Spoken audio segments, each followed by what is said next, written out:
Hello, I'm Mark Price. I'd like to talk to you today about a gift from God. There was a young man just graduating college, and he made it clear to his father, well-to-do father, that he expected, wanted, was counting on a brand new car for his graduation gift. That's what he wanted. He's blinded to that. I want a car for graduation. Everybody knew about it, especially his father. Well, the graduation came, and there was a party at the house after the graduation ceremony, and the son was asked to come into the library with his father.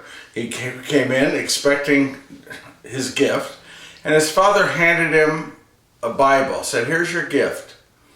And the boy was shocked. He was so shocked, he became mad, he became angry. He said, "I told you I wanted a car, I was expecting a car, I was counting on a car," and he set the Bible down and he walked out.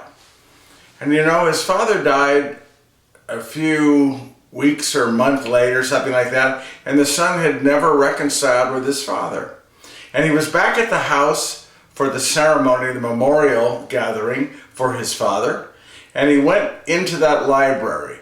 And I'm sure in his mind was reminiscing that last moment he had with his father. And he saw that Bible that his father gave him as a graduation gift on the shelf, the library shelf. And he went over and he picked up the Bible and he started to go through the pages. And as he went through the pages, a set of keys fell out of the Bible. The keys to the car that his father had gotten him. The boy was so angry, so mad, he didn't take time to really explore the gift that was given to him. There are a lot of secrets, a lot of gifts within the Bible if we but open it. So the message today is on a gift from God. In today's gospel reading, which I'm not going to read from John, and I encourage you to read the chapter and verses below, it really is Jesus' farewell to his disciples and apostles. At the Last Supper, he's letting them know that whoever has my commandments and observes them is the one who loves me. Whoever loves me will be loved by the Father, Jesus says, and I will love him and I will reveal myself to him. I have told you this while I am with you, but I am leaving and I am going to, with my Father, send you, he calls it an advocate, a counselor. In Greek, the word is paraclete, to be with you. And this paraclete, this counselor, this advocate will be with you for the rest of time. We call this advocate, this counselor, this paraclete, who's there to support us, the Holy Spirit.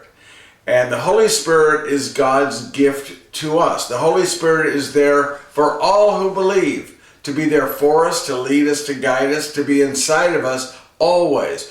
Our advocate, our paraclete, the Holy Spirit provides us with understanding and strength, both to know, sustain, and grow in our faith. But in addition, to have the comforts and strength and insight to lean on God, to lean on our faith in all aspects of our life. Now, an example for me, Vatican II. Vatican II in the mid-60s meant huge changes in the church.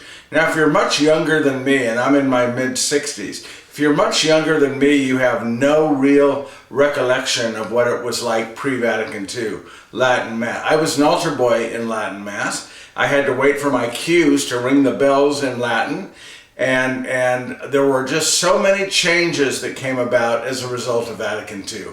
And it affected and bothered a whole lot of people. In fact, Bishop Fulton Sheen, who's now being considered for sainthood, I think it was the worst time in his career as a priest was when he was assigned to Rochester, New York, and his sole purpose was to implement Vatican II in Rochester. And the fight and the battle was so great, it just nearly ripped him apart.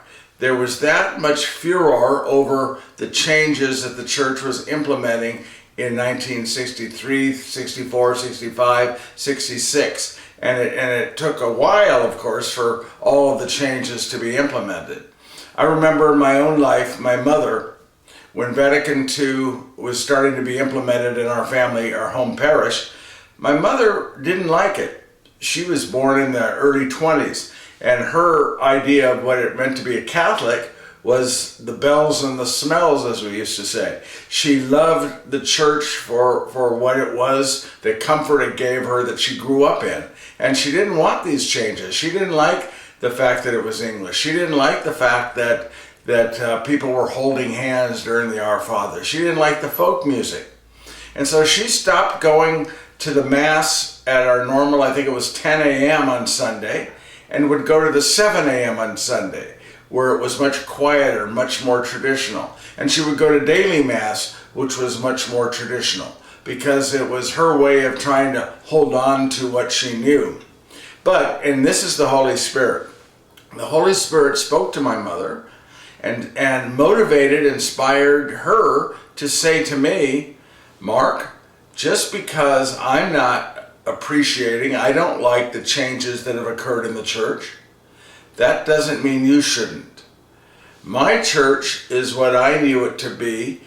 I'm not able to fully adapt, but I want you to. I want you to embrace these changes if you're moved to it. If the Spirit moves you, embrace this new direction the church is going.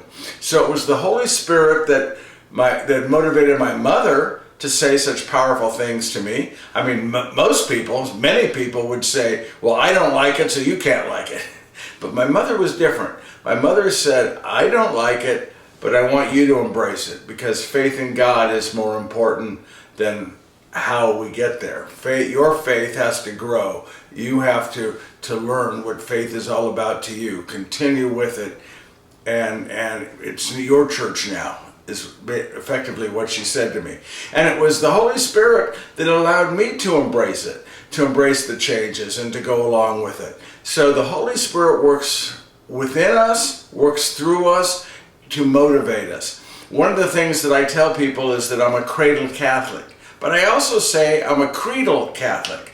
And that's because the creed itself, I believe in God, the Father, the Almighty, the maker of heaven and earth, and in Jesus Christ, his only Son. The creed has been what has sustained me in my faith life and in my walk of life. The creed is what I always turn back to. No matter what troubles are before me, no matter what troubles I'm embroiled in, that Holy Spirit inside of me says, turn back to the creed. Go back to the creed. Read the creed. Remember, that's the core. That's the foundation of the church. That's the foundation of your faith. Go back to the creed. And that little voice inside of me kept bringing me back to the creed. When our church was going through the scandal, and it was so bad for so many years, many people walked away. But that little voice inside of me, the Holy Spirit, says, don't turn away, turn to the creed. Go back to the creed. That's what the church is really all about. It's the creed. So no matter what people come in or what people are in charge, or no matter what direction it may take, the one thing that does not change is the creed. The foundational beliefs of who we are as believers, as Christians. Now, the Holy Spirit is not just there to help us through our things in the world, in church, but also for things in the world. Whenever we're dealing with really tough times in the world, like this pandemic, the Holy Spirit is there as that gift from God to give us the comfort and the strength to know, number one, that we're not alone, number two, that we're loved, and number three, that this too shall pass. That we're going to get through this, and we're going to get through it together. The Holy Spirit, God, and Jesus, and me. We're a team that are going to work through everything that the world puts in front of us. So the question is, are you open to this gift from God? Everyone who believes has the Holy Spirit. Are we open to it? Because the Holy Spirit is the gift that keeps on giving. This is Mark Price. Thanks for listening.